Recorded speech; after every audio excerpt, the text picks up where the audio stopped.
welcome to Fishing Squad. Just putting together a video about catching bulls from the shore. We'll start off with what tackle you need to catch bulls from the shore.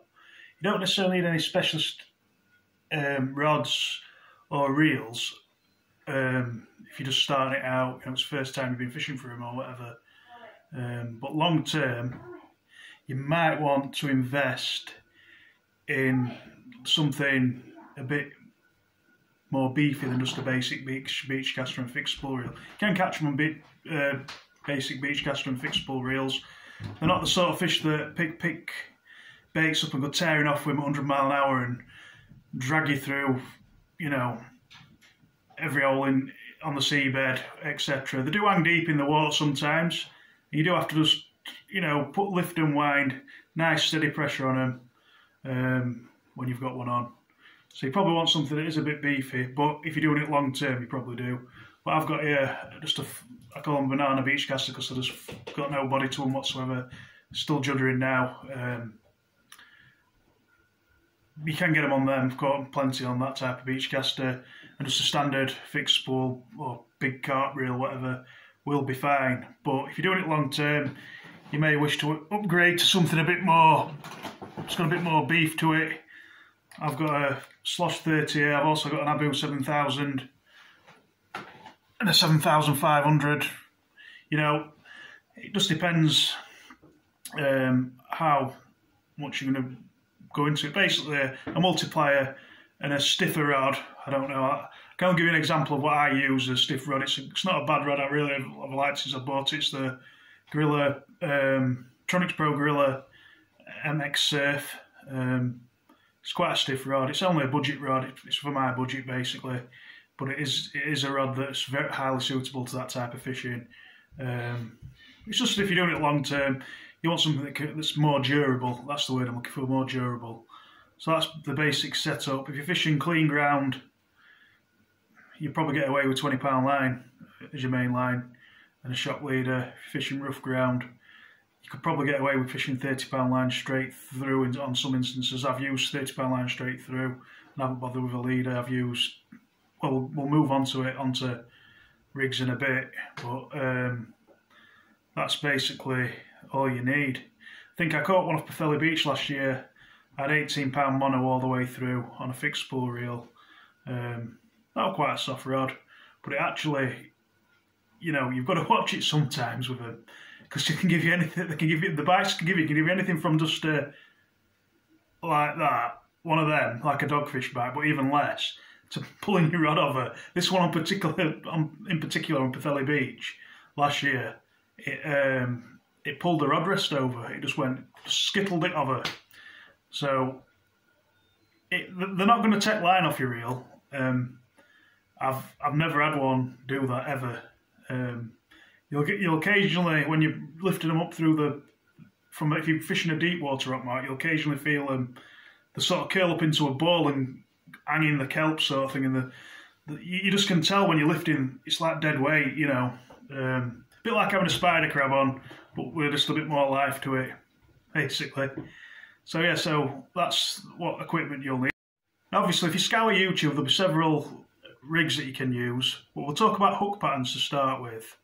Now, I always mention the O'Shaughnessy hook pattern, but I just thought that was, I didn't realise when I was mentioning the O'Shaughnessy hook pattern that it covered such a broad scale of makes of hooks. So when I say O'Shaughnessy, I mean Mustad O'Shaughnessy. The Mustad O'Shaughnessy are a quality hook. They're really strong. I've got one on a rig here. Really strong. And they're just, to me, I'm still. Last year, I messed about hook patterns when I was soap fishing, and I still am. But I always keep coming back to this one. You'll hear me mention it a lot. This is a 6.0 Mustad O'Shaughnessy. I don't know if you can see that. Mustad Bronze O'Shaughnessy 6.0. I just find the hook hold on tough mouth fish is better with that. Now, there's an argument to say that they might not be as needle sharp as like this is a Koike, this one here, sorry. This one's a Koike 6.0. you see that the point there, you can compare them both and you can actually visibly see the point on the mustard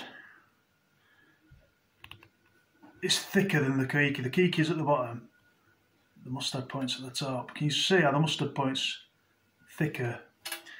Now you could argue, and I think it's a valid argument, that the hooking potential of a keiki is probably better, but because it's fine wire, I'm not convinced that the hook holds better. So you might hook the fish better, but because the O'Shaughnessy is thicker gauge wire, I believe the hook holds better in tough mouth fish like tope, like bull Huss, than what a fine wire hook does. The advantage of a fine wire hook is, the one advantage I like with it is it clips into the Gemini bait clip nice and sound without the need to use split rings and stuff, so it's a bit of a less hassle job. Say if you're night fishing, you ain't going to be messing about with small split rings and stuff on a keiki hook, fine wire hook. You know, keiki hooks are fine. They are fine for fishing for sharks, obviously. There's a few hooks out there now. There's the Tamers hooks from Huss. There's the obviously there's BMXs from Varivas. I'm just trying to think of some others. I can't think of any more at the minute. But you know, you can use fine wire hooks basically as well. But like I say, I've told you my reasons why I like the O'Shaughnessy hooks. But I have been using some other hook patterns. But I still come back to this one. It's my favourite hook. So you can also use, obviously, you can use circle hooks. I've used keiki 10-0 circles on the back of either an 8-0. It's more when I've been tope fishing. Some overpoint hook sizes. I won't fish with anything above a 6-0 if I was specifically targeting bull Huss. I know people target them with 8-0s, but it's probably not necessary because sometimes they don't always hook very well on a really big bait. Especially when you're fishing on a deep water rock mark.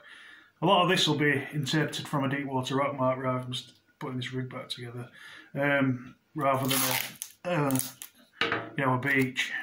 But I have had one. I've only ever caught one I've caught two off a beach. So I've had one on Whistling Sands that were about that big, and then I've had one that weighed about £8 up Philly Beach in last autumn.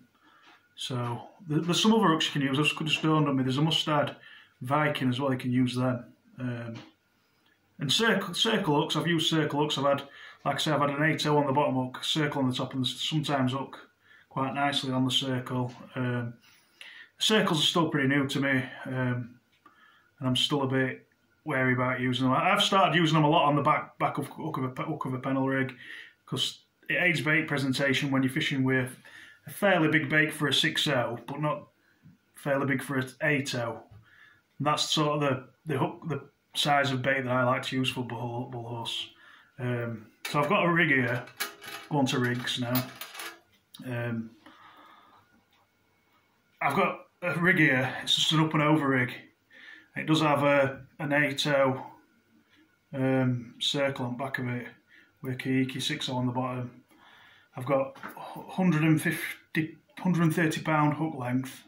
It does sound heavy, that, but when you're fishing off deep water rock marks, and I've had a bull Huss snap the rig body on a pulley rig that was 150 pound line once, one off. It'll never happen again, that probably. Just how it got reeled in and how the line ended up in its gob and like chafed its teeth and it just snapped it. Help on my rig body. It was sort of locked up in the pulley swivel because I actually got this pulley swivel back and one at beads.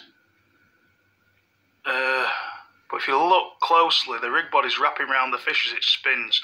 At this point, I've got it land beached on a rock. I'm just about to grab the rig. Probably should have been a bit braver and took a step forward, but the sea were really rough, and I'm just pulling it a bit now. It's twisting, it's twisting. Just watch the Huss's mouth and its tail. You can see how that what can happen when you if you're using light hook lengths. Potential of a bull Huss, it can go through 150 pound line. It'll never happen again, that. For your hook lengths, it sounds a bit dodgy now I've said that, but for your hook lengths, literally I'd just start at, hey, if you know you're definitely getting bull Huss, I'd start at £80 for your hook lengths upwards. Obviously, when we're tote fishing, we hook them a lot because they're just bycatcher tote fishing. So I'm using wire and big hooks at that time. But sometimes, I've had them many a times, as you'll see in this next clip. It's jerky, judder, isn't it? Oh, he's got a bullous, right? I'll go down and land it for him. Try not to drop my camera into it. Many a times I've had them come off because the bait's been too big for the gobs. Because they just tend to chew.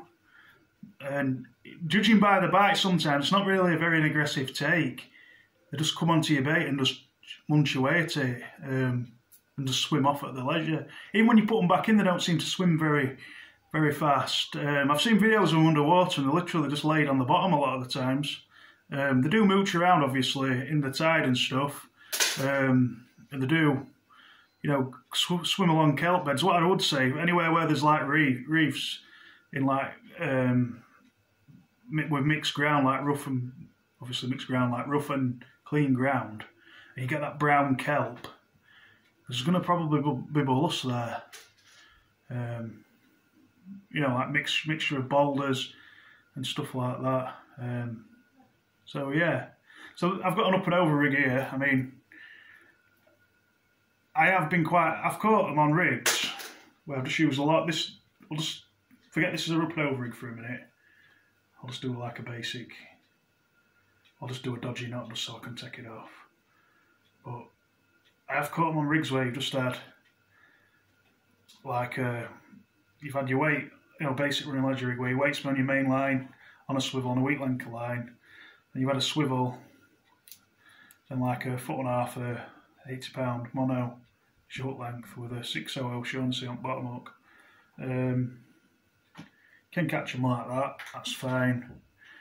On certain venues when it's been really rough ground, I've used like spark plugs and sections of iron, you know, what reinforces concrete, the rod that reinforces concrete. I've used sections of that. I've used really big bolts and stuff, because obviously a lot of these fish, they do seem to turn up on some really extremely rough ground marks. But because now seem to be hooking more taupe, I don't know if it's something in the air that there's been over the last sort of few years or what, but there just seems to be the chance of getting taupe now at most times of the year.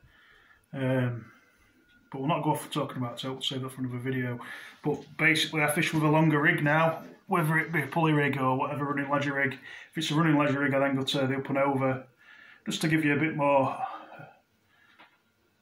you know, when you're landing fish. If you did hook a taupe, you might be able to turn it, you might get lucky with a £130 mono hook length, you never know.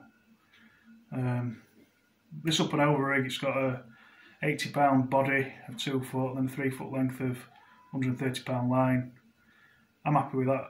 You know, I've only recently started using the up and over rigs, but I have had a bullous on it already.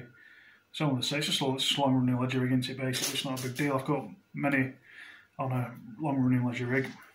And then the other rig that I've been using quite a lot, which we use a lot when we're taupe fishing, it just aids, well, that also just aids with casting, doesn't it, as well, using an up and over rig. And then the other rig has been obviously the pulley pennel rig. I think they're both pretty much equal for Bull Huss. I mean, you'd probably go more towards the up and over stroke running ledger rig, but I have caught a lot on a pulley pennel rig now, and I only ever really used to use running ledger rig years ago. I've been using pulley. So usually for a pulley rig, I'd have like a 3 foot length body, and then about an 18-inch snood to a 6.0. Either pennel style or just single hook, it doesn't really matter, I don't think. So yeah, that's the rigs. I'm not going to go into much more detail than that about rigs because there's plenty of rigs out there. So hopefully we'll talk about marks now. I'll give people a couple of marks just so people know that I do give marks away, some marks away. I think a couple of good marks.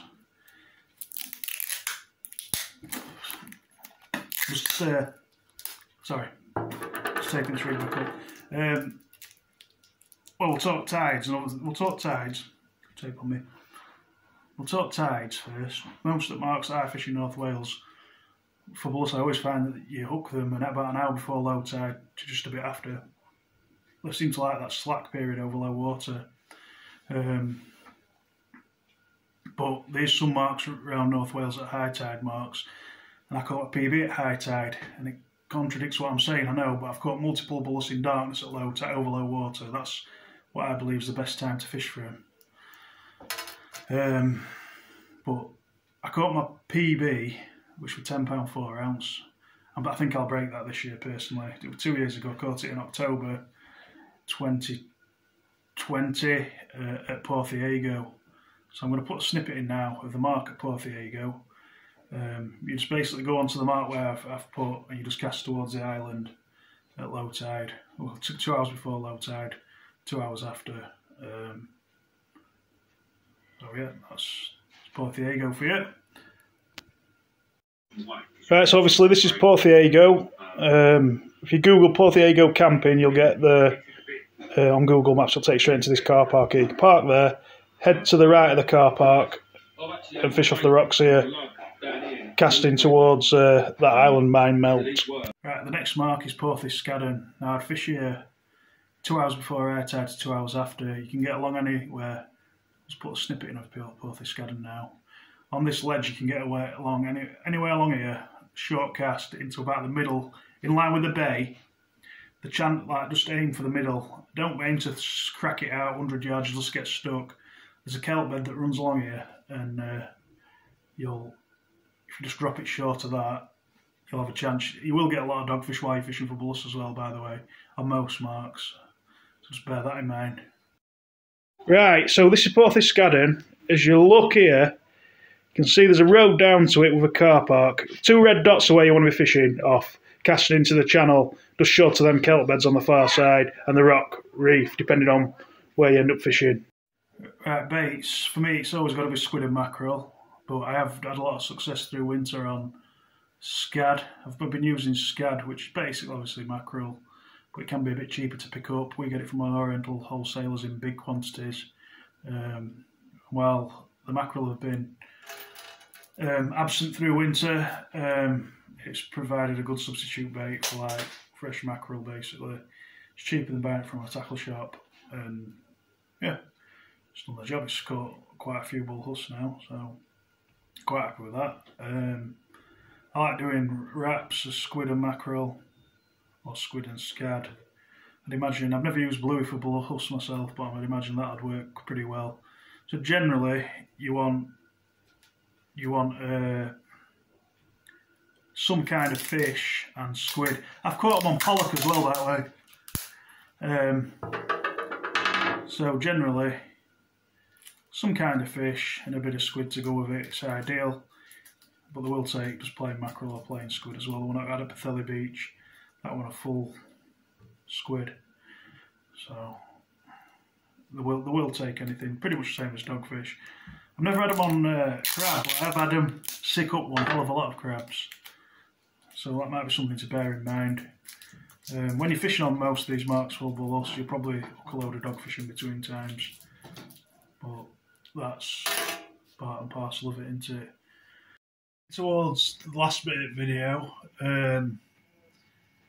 just have a go at it. I've given a couple of marks away. Part 2 will obviously be a couple of sessions having a go at bull Huss just to prove a bit of a point. It's never guaranteed, is it, with fishing? I feel quite confident about putting a couple of videos together about targeting bull Huss and it being successful. It'd be easy just to go, oh, you need to do A, B, C, and then go back over some old footage of catching bull Huss and be like, yeah, that's how you do it. But I'd rather, let's keep it live, let's keep it real, and we'll be having some sessions on them, hopefully Easter weekend, so I'll have a session at either Porthiscaden or Porthiego, and we'll see if we can catch one, based on what we've said. Something else, I don't know if you noticed on the rigs, there's a snap clip on them, you know, snap swivel, crane inslot swivel. I think it's an American crane inslot swivel, I think they're called. I use that because when you unhook them sometimes, if they've got the hook in them that's gone through here or further down, rather than pull the hook back on its barb, you can take it off the clip and pull the hook out with your long nose pliers and pull the full snood through the flesh sort of thing rather than pulling it back on itself. Sometimes it's a good way of unhooking fish that have got tough skin that without causing too much distress. It is quite a good method of doing it, to be fair. So I'm just trying to think if there's anything else. What we're doing, we spoke a bit about rigs, spoke about bait. When we get to the marks, or a mark, whatever, I'll fish one of the marks I've mentioned, just to try and prove a point, and just show how successful or unsuccessful it can be. I'll fish a couple of marks also that I like, that I usually fish. But I do want to prove a point that the marks I've told you about will produce on a video. But like I say, darkness is the best time, so it may be porpoise scadding that we end up on. But we'll just see. We'll just have a go. I want to get a bigger PB. You've seen it in videos. Jay's been fishing with me for a couple of years. I've only been doing videos for like probably 14 months, but he's got a bigger PB, so it just shows you how it goes. And we've done that without really putting much time into necessarily targeting him. So we'll go back next for Easter weekend, and I'll have a really good go in darkness. And we'll see how we get on. I'm just trying to think if there's anything else I need to add. Like I say, we've done rigs, baits, give a couple of venues away. Tactics, there's one thing you could actually add that might help. Sorry. I need to get this bit in. Chum does work. If you met like a shark, chum up and just a small amount in a bucket, blitz some fish up, put a bit of sand in a bit of fish oil. The sand helps it sink to the bottom. Obviously fish oil is extra attractant. That does work, definitely. And also, if you can't do that, then slice some fish up and throw them in. I can remember a session in autumn once, we were targeting taupe, me and my dad. We were struggling for mackerel because of the time of year, getting towards last knockings at mackerel season, if you like, in North Wales. And we caught probably half a dozen of mackerel and a couple of pollock. So we decided we're going to use a pollock as our chum. Sorry, I keep putting my hand over camera. Pollock as our chum, and mackerel's like a hook bait. But we sliced some sections of pollock up, threw them in, and one of the bullets that we actually had out on this particular session, it actually retched up a piece of pollock that we'd thrown in, so it just proves that works. I'm confident that does work as well. I really am confident about that, a bit of scent. Especially dog fishing bullets, it definitely does. So yeah, have a go at it. If you just the 2 marks I've put in, they're perfect. They're perfect for people that are possibly new to sea fishing and just want a PBC fish. Bullets really is a good fish to target. An over bycatch you could get as a conger eel. So yeah, just have a go. Keep an eye out on the channel for the videos that we do with sessions targeting bullets. That'll be in part 2. We'll probably do 3 sessions maybe. See if what I've said works. It's worked for me, but let's see if I can prove it. I'd rather try and prove something than just go over something that's happened before. So let's have a go. Other than that, keep safe, tight lines. I'll see you very soon. See you later.